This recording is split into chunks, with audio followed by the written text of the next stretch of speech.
السلام علیکم ناظرین، ایپیسوڈ کے شروعات میں ہم دیکھتے ہیں کہ عینی شہر میں بالا خاتون ملعون خاتون اور الجن سے کہتی ہیں مجھے نہیں لگتا کہ سعادت خاتون سدھر گئی ہے، الجن اپنی آنکھیں کھلی رکھنا۔ پھر ملعون خاتون کہتی ہیں اب وہ غصے میں ہے، تدبیر کرنا فائدے میں رہے گا، الجن ہمارے مہمان کہاں ہیں؟ تو الجن کہتی ہے فاطمہ کے ساتھ ہیں۔ اس لیے میں فاطمہ الجم خاتون کے ساتھ وہاں آتی ہے اور کہتی ہے الجم خاتون سے ملے۔ تو الجم خاتون اپنا تعارف کرواتے ہوئے کہتی ہے اکباشلی گندوز صاحب کی بیٹی۔ باری باری ملعون خاتون اور بالا خاتون اسے اپنا تعارف کرواتی ہیں۔ پھر ملعون خاتون کہتی ہے ہم نے سنا کہ آپ کے ساتھ کیا ہوا، یہ بھی جلد گزر جائے گا۔ پھر بالا خاتون کہتی ہے ہم نے سنا ہے کہ آپ حائمہ اماں کے خاندان سے ہیں، ہمارے گھر میں خوش آمدید۔ الجم خاتون پوچھتی ہیں میں عثمان صاحب سے کب مل سکتی ہوں؟ میرے بابا، میری بابی اور میرے خاندان والے سب میرا انتظار کر رہے ہیں۔ جواباً بالا خاتون کہتی ہے عثمان صاحب جب فارغ ہوں گے تو تمہیں بلوا لیں گے، اپنے کپڑے بدل لو اور آرام کر لو۔ تو الجم خاتون کہتی ہے اس کی کوئی ضرورت نہیں ہے، قبیلہ میرے پاس میرے بابا کی امانت ہے، جب تک وہ پوسٹ پر نہیں بیٹھ جاتے تب تک میرا لباس یہی رہے گا۔ بالا خاتون پوچھتی ہیں مجھے سمجھ نہیں آئی کیوں؟ اس پر الجم خاتون کہتی ہیں اپنے لوگوں کو ثابت قدم رکھنے کے لیے بالا خاتون، میرے بابا کے آنے تک مجھے مرد کی طرح لباس پہننا ہے۔ یہ سن کر ملعون خاتون کہتی ہے بہت اچھا خیال ہے الجم خاتون، جب لوگ تمہیں اس طرح سے دیکھیں گے تو ثابت قدم رہیں گے، انشاءاللہ تم جلد از جلد اپنے بابا اور بھابھی سے ملو گی۔ اس لیے میں قسمت وہاں پہ آتی ہے اور کہتی ہے بالا خاتون عثمان صاحب دیوان میں آپ کا انتظار کر رہے ہیں۔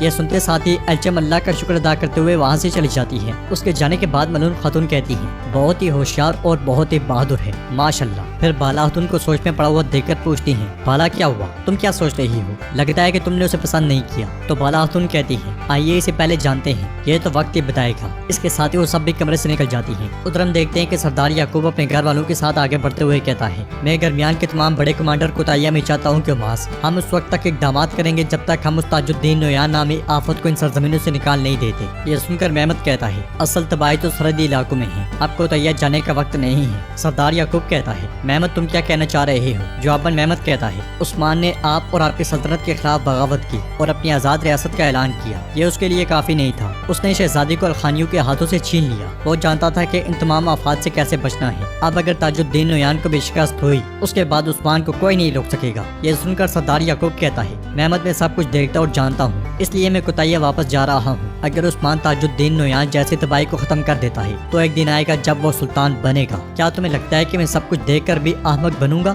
مت بولنا، تمہاری تلوار، تمہاری عقل اور تمہاری ذرا عثمان کی دشمن ہوگی۔ ہم اس معاملے کو خون سے نہیں بلکہ عقل سے حل کریں گے۔ محمد کیا تم سمجھ رہے ہو؟ جواباً محمد کہتا ہے سمجھ گیا بابا، سمجھ گیا۔ پھر سردار یعقوب گونچا سے کہتا ہے میرے بچوں جب تک میں کوتاہیہ میں ہوں تم دونوں سرحدی بازار کا خیال رکھو گے، میری تمہارے ہر قدم پر نظر ہوگی، تم میرے علم میں لائے بغیر کچھ نہیں کرو گے۔ اس لیے میں گھوڑے پر سوار زخمی جیر کوتاہیہ وہاں پہنچتا ہے اور گھوڑے سے اترنے کے بعد سردار یعقوب کے سامنے آ کھڑا ہوتا ہے۔ پھر التجا کرتے ہوئے کہتا ہے سلطان میں آپ کے پاس آنا چاہتا ہوں، آپ کے سوا میرے پاس جانے کے لیے کوئی راستہ نہیں بچا، الجن نے مجھے چھوڑ دیا، میرے بیٹے نے مجھ سے منہ موڑ لیا۔ تو سردار یعقوب کہتا ہے جیر کوتاہیہ اس ساری ضد کے بعد بھی تم نے عثمان کو میرے بارے میں کچھ نہیں بتایا؟ تو جیر کوتاہیہ کہتا ہے نہیں کچھ نہیں۔ سردار یعقوب کہتا ہے تم بول سکتے تھے، تم نے مجھے میری غلطیوں پر سب کے سامنے جھوٹا نہیں کیا، میرے بیٹے نے تمہیں مارنے کی کوشش کی لیکن تم پھر بھی نہیں بولے۔ شکریہ جیر کوتاہیہ شکریہ، میرا دروازہ تمہارے لیے ہمیشہ کھلا ہے۔ تو جیر کوتاہیہ سردار یعقوب کا ہاتھ پکڑتے ہوئے کہتا ہے میں ہمیشہ اس دروازے پر پہرے دار رہوں گا سلطان۔ یہ کہتے ساتھ ہی وہ سردار یعقوب کے ہاتھ کا بوسہ لیتا ہے۔ تو سردار یعقوب کہتا ہے میں جانتا ہوں جبکہ میں کوتاہیہ میں ہوں، تم اور محمد سرحدی بازار میں رہو گے، تم محمد کو غلطیاں کرنے سے روکو گے۔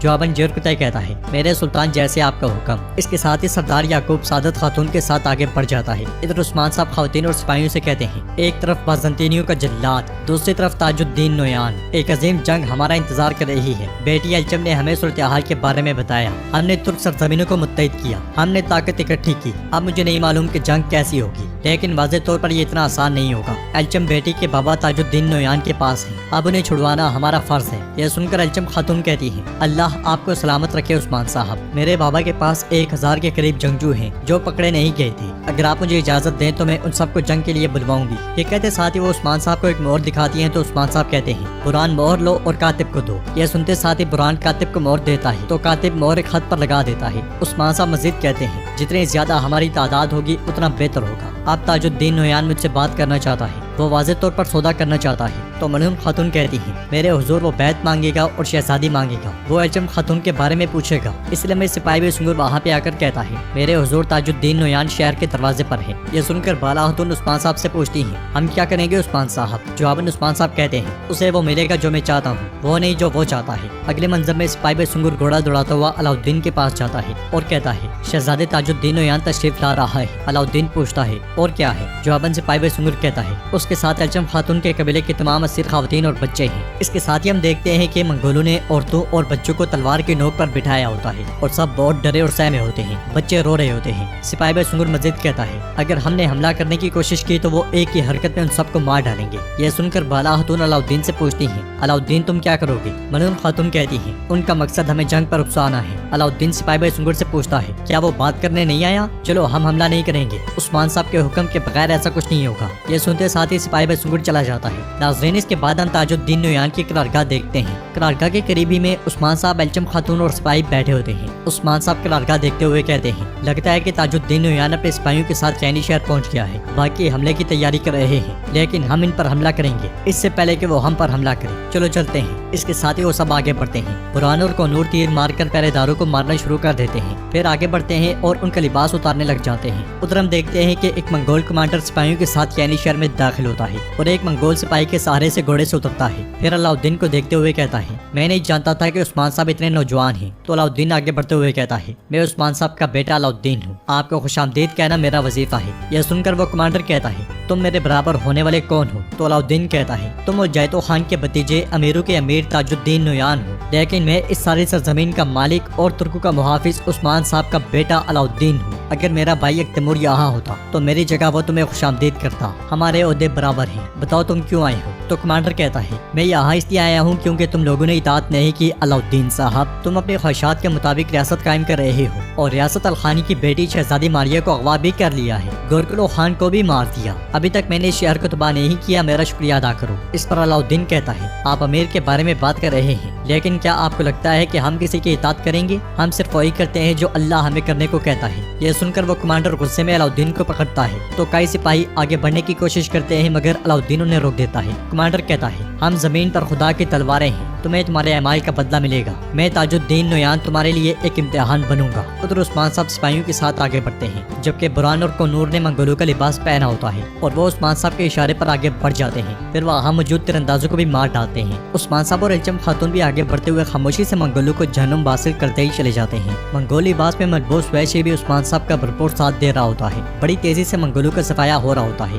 جیسے جیسے وہ منگولوں کو مارتے ہیں ویسے ویسے ان کا لباس بھی پہنتے جاتے ہیں۔ آگے بڑھتے ہوئے وہ منگولوں کو تیروں اور تلواروں سے جہنم حاصل کرتے ہی چلے جاتے ہیں۔ اس لمحے ایک خیمے کو دیکھ کر جہاں پہ دو سپاہی کھڑے ہوتے ہیں الجم خاتون عثمان صاحب سے کہتی ہیں عثمان صاحب قیدی کا خیمہ یہ ہے۔ اس کے ساتھ ہی عثمان صاحب کے جانباز تیر مار کر انہیں بھی موت کے گھاٹ اتار دیتے ہیں اور عثمان صاحب الجم خاتون سے کہتے ہیں فکر نہ کرو، ہم اس وقت تک نہیں جائیں گے جب تک کہ تمہارے بابا کو نہیں لے لیتے۔ یہ کہتے ساتھ ہی عثمان صاحب الجم خاتون اور ارحان کے ساتھ آگے بڑھ کر خیمے میں گھس جاتے ہیں مگر وہاں پہ کوئی قیدی نہیں ہوتا اور ایک شخص پردے کے پیچھے نماز ادا کر رہا ہوتا ہے۔ کیونکہ وہ شخص دوسری جانب مڑ کر نماز ادا کر رہا ہوتا ہے اس لیے سب لوگ کافی زیادہ متجسس ہوتے ہیں۔ نماز پڑھنے کے بعد وہ شخص ہاتھ اٹھا کر دعا مانگتا ہے اور بغیر عثمان صاحب کو دیکھے کہتا ہے عثمان صاحب خوش آمدید، میں تمہارا ہی انتظار کر رہا تھا۔ یہ سن کر الجم خاتون بے ساختہ کہتی ہیں تاج الدین نویان۔ ان کے منہ سے یہ سن کر سب حیران و پریشان ہو جاتے ہیں اور وہ شخص وہیں کا وہیں بیٹھا رہتا ہے۔ تو ناظرین اس کے ساتھ ہی والوم 147 بھی اختتام پذیر ہوتا ہے۔ اگر آپ کو ویڈیو پسند آئے تو ویڈیو کو لائک کریں، چینل کو سبسکرائب کریں۔